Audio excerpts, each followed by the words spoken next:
Hello, everyone. Welcome to another session of Patients Empowering Patients PEP Talks program. My name is Değer Kesimoğlu, and I'm 71 years old. I'm a member of the Pulmonary Hypertension and Scleroderma Patients Association in Turkey. And we are proud to be a member of the Alliance for Pulmonary Hypertension organization. And I am a volunteer for this effective group. I was diagnosed with in 2018 with idiopathic pulmonary arterial hypertension. Unfortunately, the cause of this pulmonary hypertension is not yet known. Pulmonary arterial hypertension is a chronic disease that needs ongoing care and attention. And while it cannot be cured for the moment, I'm happy to say that with each new medication, we're gaining more time and hope. In fact, every new drug gives us another 10 years to look forward to. Looking ahead, we know there are several promising treatments on the horizon, and one actually has entered in limited use. So yes, we'll definitely be around for some more time. Today, I would like to share my personal experience with my treatment, how I manage my medications and cope with their side effects, and offer some tips that have been helpful to me along the way. By sharing these insights, I hope to be an example to fellow patients so that they can learn from each other's journeys and build a supportive community. If we go on to my treatment journey, I'd like to start how it started. Pulmonary arterial hypertension patients who are expected to benefit more are put on a combination of medications rather than just one or two. This is called a combination therapy.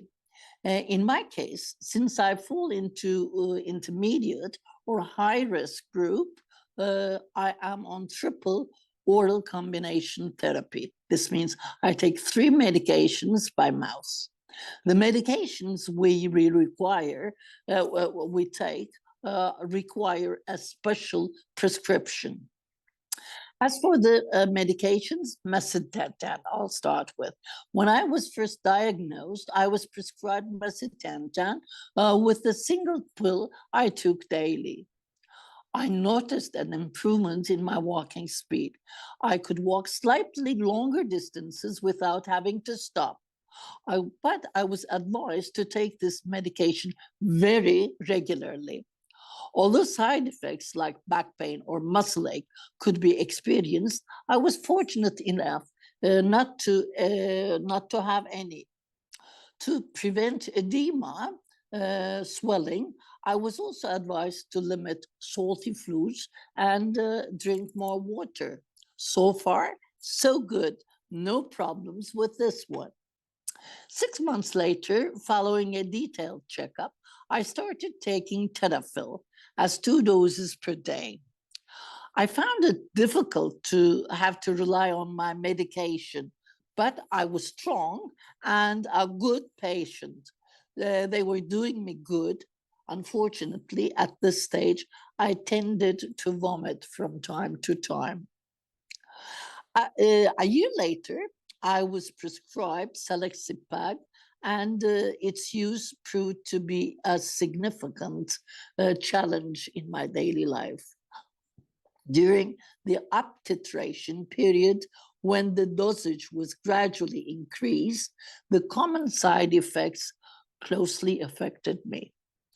I would lie awake, cramped up with intense muscle and joint pain. In the morning, just opening my mouth to eat something, I sometimes had this sharp jaw pain. my up titration to the maximum dosage, which is 3,200 mcg per day, was reached sticking to the instructions on the prospectus leaflet. When the headache was about to start, my face sort of flushed. As for the diarrhea, I still take antidiarrheal medicine if I wish to leave home for the day. But actually, I believe the challenges as I experienced with Selexipag were partially due to my age, I would say. However, I could not stay home. And I wished to go out. So I started taking my medication with a piece of bread, which actually helped. Whenever I felt my face flushing, I knew a headache was imminent. So I would drink a bit of water. If that didn't help, it was time for a painkiller. The side effects were highly strong during the up to titration period, have actually improved greatly. They say after the storm comes the calm. Yes, but of course, however, even though I have been using Selexipag for more than 6 years, I still suffer from headache, backache, and diarrhea. If it is to be a long day, I sometimes wear adult nappy just to be safe. Usually nothing happens, but at least I don't have to panic. I always carry a painkiller in my bag. As for the occasional jaw pain, I just move my jaw up and down, opening and closing my mouth before I eat something. The side effects of my combined therapy present some difficulties, that's true. But when I reflect on the improvements in my health, a smile naturally appears in my face. Moreover, with the new medication on the horizon, there's hope for even better management of our condition. I have made some, or there has been some lifestyle adjustments as well. The first one is eating slowly, and that's a personal tip. When you are eating, I recommend taking very small bites. Swallow each bite and wait for a moment before taking the next mouthful. In my experience, if I rush, I tend to feel nauseous. And so please take your time and eat very slowly, savoring, let's say, each bite. It's not just like grabbing a quick sandwich, especially when eating bread. Go slowly. The consequences of hurrying can make you lose time, actually. Diuretics.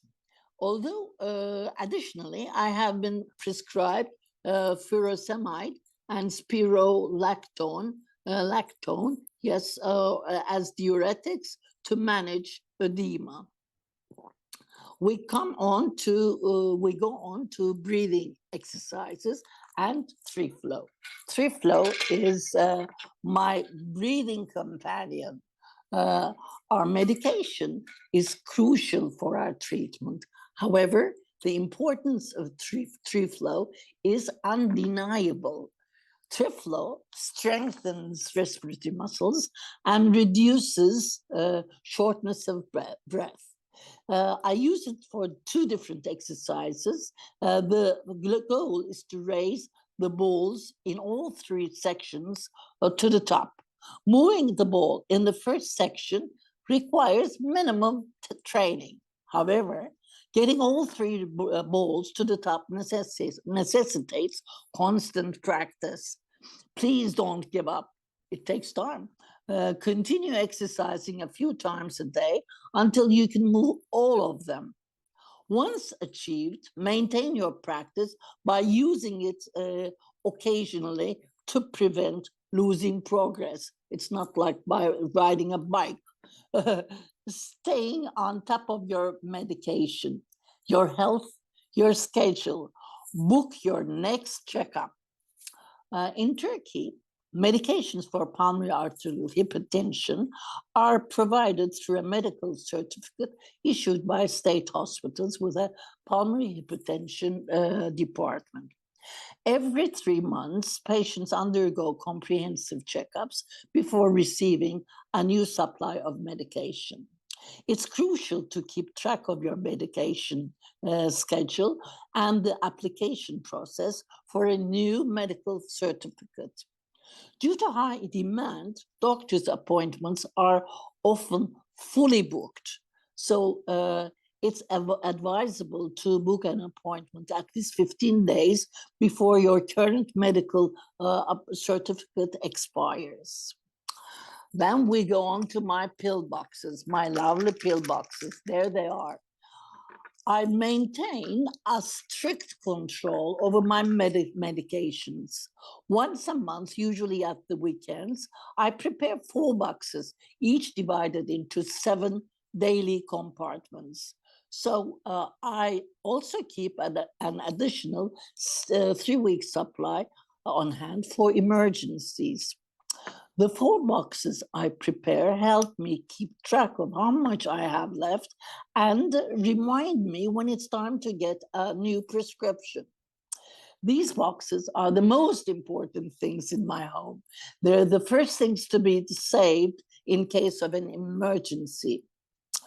For pulmonary arterial hypertension patients, it's very important to follow the prescribed medication schedule meticulously.